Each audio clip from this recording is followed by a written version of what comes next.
Hi, I thought I'd take a look at a TV guide from 1982. This is from December 4th. Now, this TV guide, of course, TV guides are regional. This is from the Boston area. Um, I live in Toronto. In 1982, I was five and I was reading TV guides and stuff. Now, we had a TV guide here called Star Week, but we did have TV guide here. Um, it's a popular brand. My parents didn't buy it. They bought the Toronto Star. On Saturday, they would issue a Star Week magazine, which was our TV guide. But what I would do is I would go through the TV guide, and I swear TV guides taught me how to read because I read them through to see what I wanted to watch for the week. I was a TV nerd. Yes, I would play outside sometimes. Yeah, I would play with my toys. I had a swing in the backyard. But I love TV. I loved it. I loved it. So um, I thought I'd take a look at this December 4th. I'm assuming, yes, this is a Saturday morning.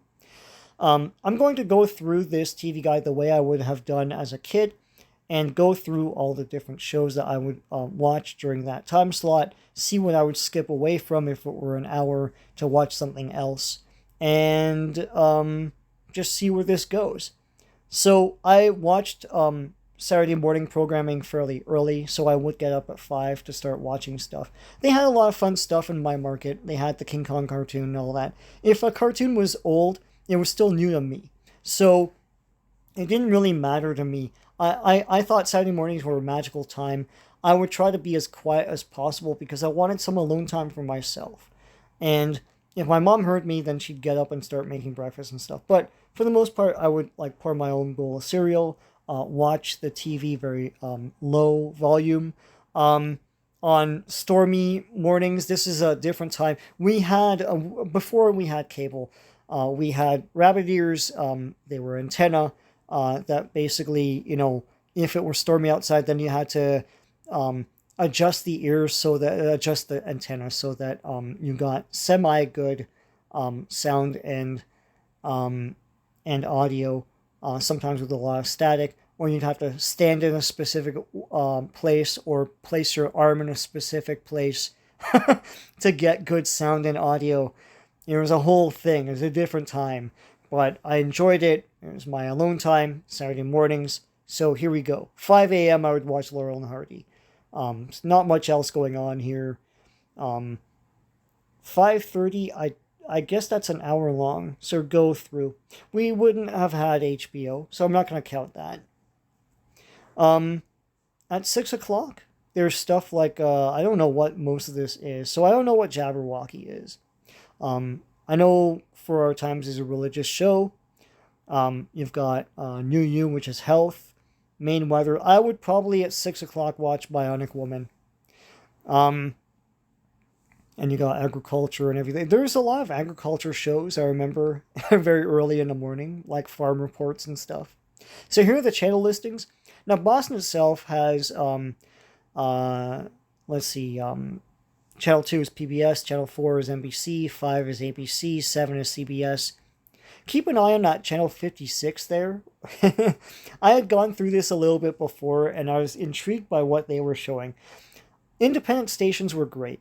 Back in the day, in my market, we had Buffalo 29, WTV. We had Channel 49. They played whatever they wanted, and it was a lot of fun. They played old sitcoms, movies, lots of great stuff, horror stuff. It's a bygone era.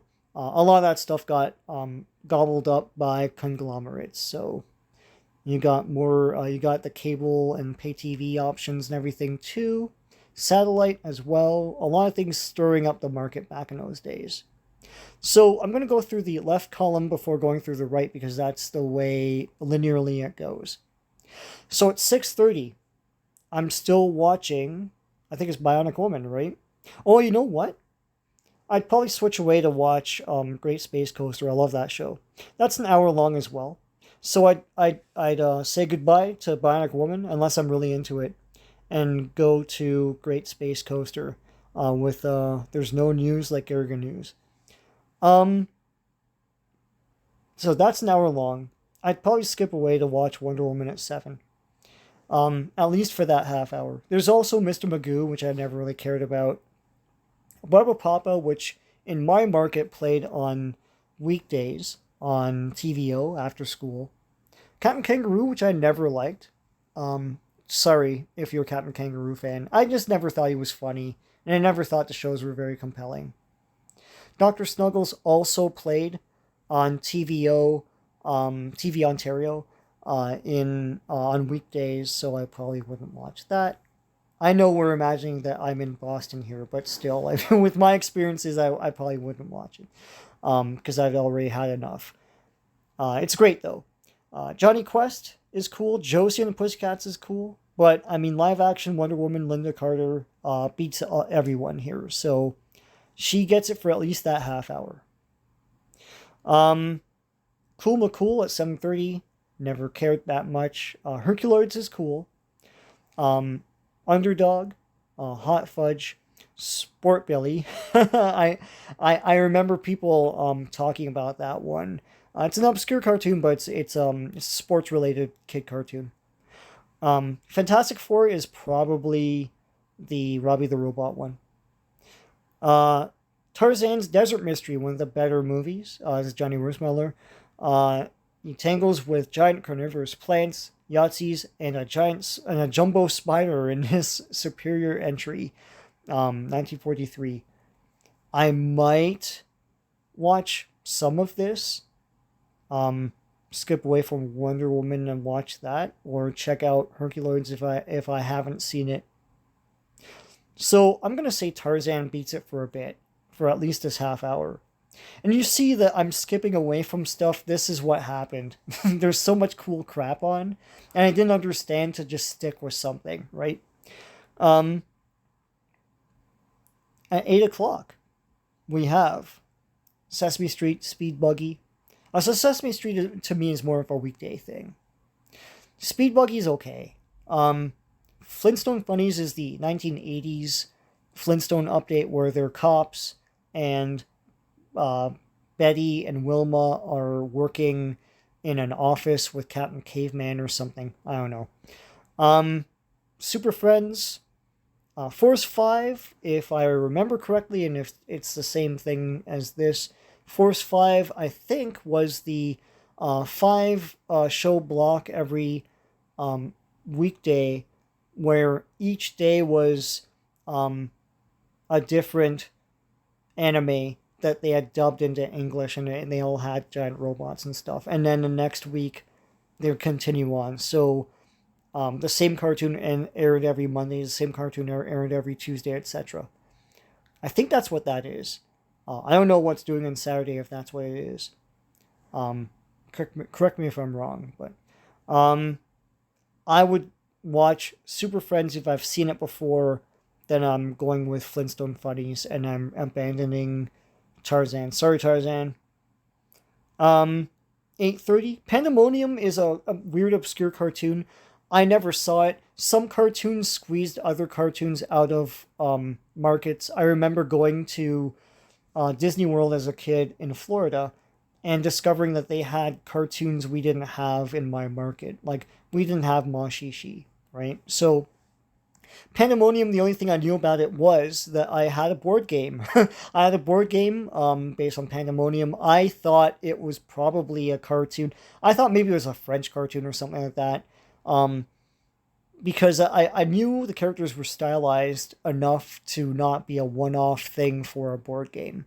I probably wouldn't watch it regardless. I'm a Short Tales guy all the way. I love Short Tales, great adventures, fun stuff. I always loved Short Tales. Pac-Man, Little Rascals, Richie Rich, I love that whole combination. But I would probably, in the next half hour, I think Pac-Man has its own half hour. I'd probably just watch that. It's the better of these three. I love Richie Rich. I watched Richie Rich when it was paired up with Scooby-Doo. Space Cadets, I think, is a 60s cartoon from Hanna-Barbera. I think they also had a segment in their Space Aces cartoon. Solid Gold is cool.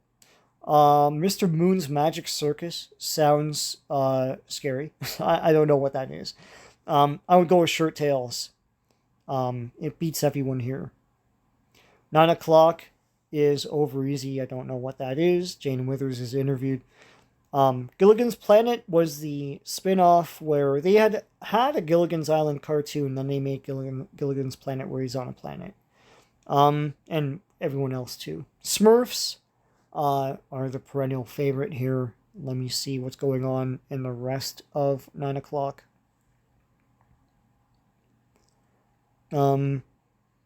Devlin, Six Gun Heroes.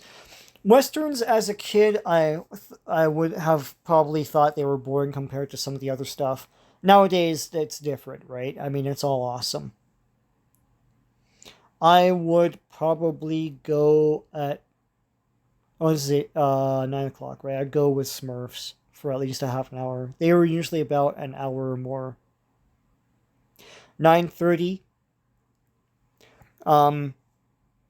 There's Bugs Bunny Roadrunner, but I would totally go with Pac-Man. Sorry, Bugs. Sorry, Kimba the White Lion, progenitor of Lion King.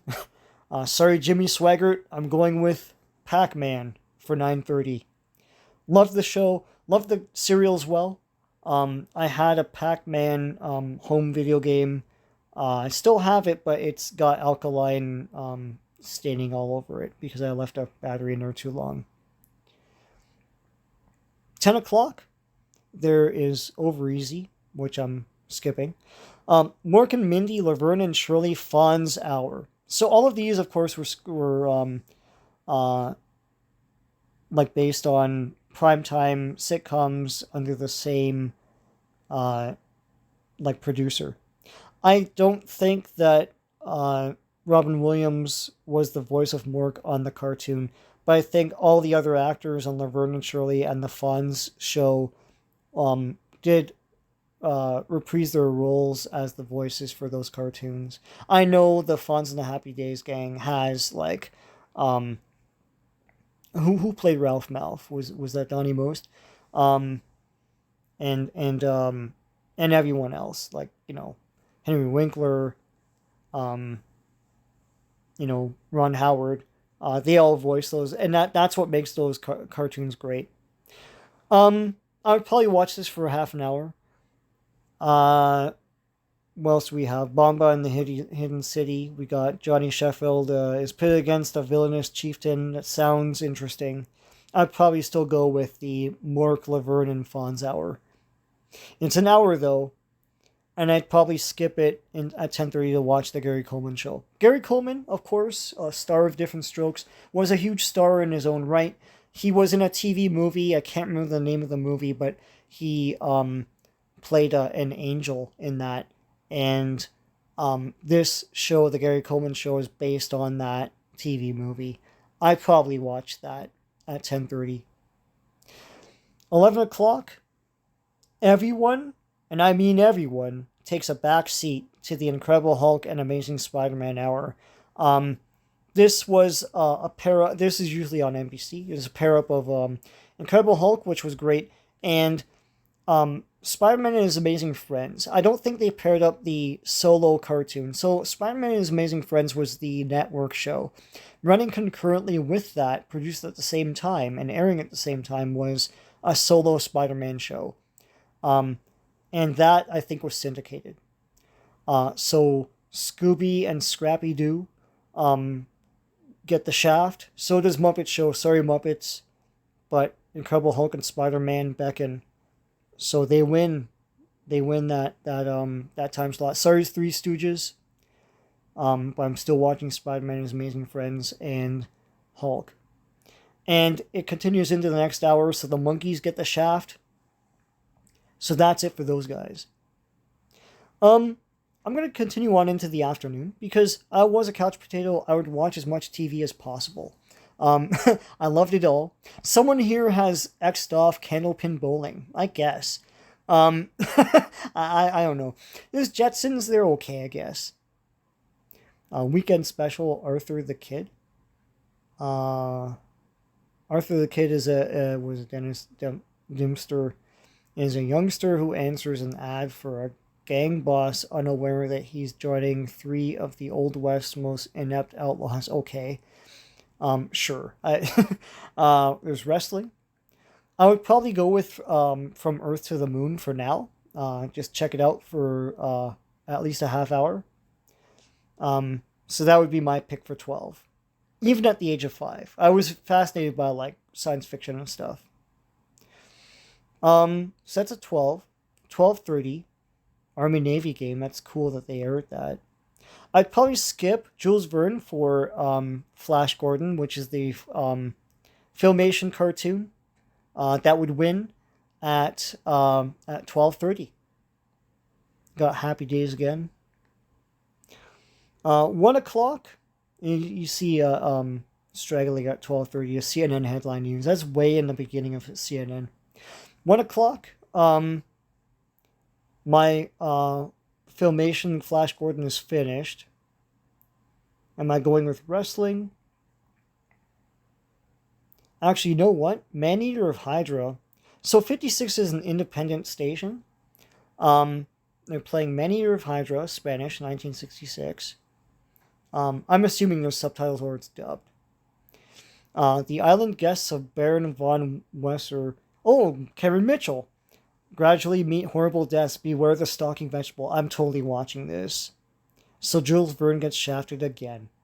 So that when is this? 1 o'clock? It's 90 minutes. Let's see if anything beats it at 1:30. Dear Ruth does not beat it. Shanana Variety. Rifleman, sorry, Rifleman. That doesn't beat it. Okay. What was that thing called? Maneater of Hydra? Nova does not beat it. The Milkman movie does not beat it. Betrayal does not beat Maneater of Hydra. It's the reigning champion. Sports America, Ice Station Zebra, Bonanza doesn't beat it. Kit Carson, action-packed but largely fictional account of the life of the famed frontiersman. I'm probably too deep into Maneater of Hydra. My Pal Gus and No Survivors, Please. A reporter finds reason to believe that alien beings are trying to take over the Earth. I would be intrigued by this, but I think I'm sticking with Maneater of Hydra. Snows of Kilimanjaro. A Hemingway adaptation, no. Okay, so Maneater of Hydra has finished on channel 56 at 2:30. And a Mario Bava classic, The Demon Planet, is now playing, Italian, 1965. Fantasy director Mario Bava's bizarre tale of an expedition to an alien planet whose atmosphere turns men into homicidal animals. With Barry Sullivan, I'm totally watching this. 2:30, it beats everything. Well, it's the only thing here. Jacques Cousteau as well, but it beats. Sorry, Jacques. It's 90 minutes, right? So 3 o'clock, it's beating all of these. Nature, Magic of Oil Painting. Yeah. Demon Planet's beating all these guys. Demon Planet beats College Football, I'm sorry. To be announced. I would check out... That's the secret of TV Guide. If something's set to be announced, this is before infomercials took over. To be announced usually meant just a weird movie that they just randomly picked for that time slot, so you'd get to see fun stuff. And that's how I discovered El Santo. It was on Global here in my market as to be announced at like 1 o'clock, and there was like something. It was like a color one where he fought like a crime syndicate. It was pretty awesome. So that movie ends at 4. And I think what's taking its place is Secret of the Incas. That's checked off here by this person, eh? And also Nashville on the Road. I like Secret of the Incas is not as fanciful as the other movies. So at this point, I probably would go out and play or something. I was probably playing anyways while watching this stuff. So that's my Saturday for 1982 in December. If I lived in Boston and was watching TV... that would be my Saturday right there, bud. So I hope you had fun with this. I don't know. It's just a fun little thing I thought of. Um, just take you through how I would have thought back then, watching Saturday morning, or at least in this case, Saturday programming in 1982. Take care.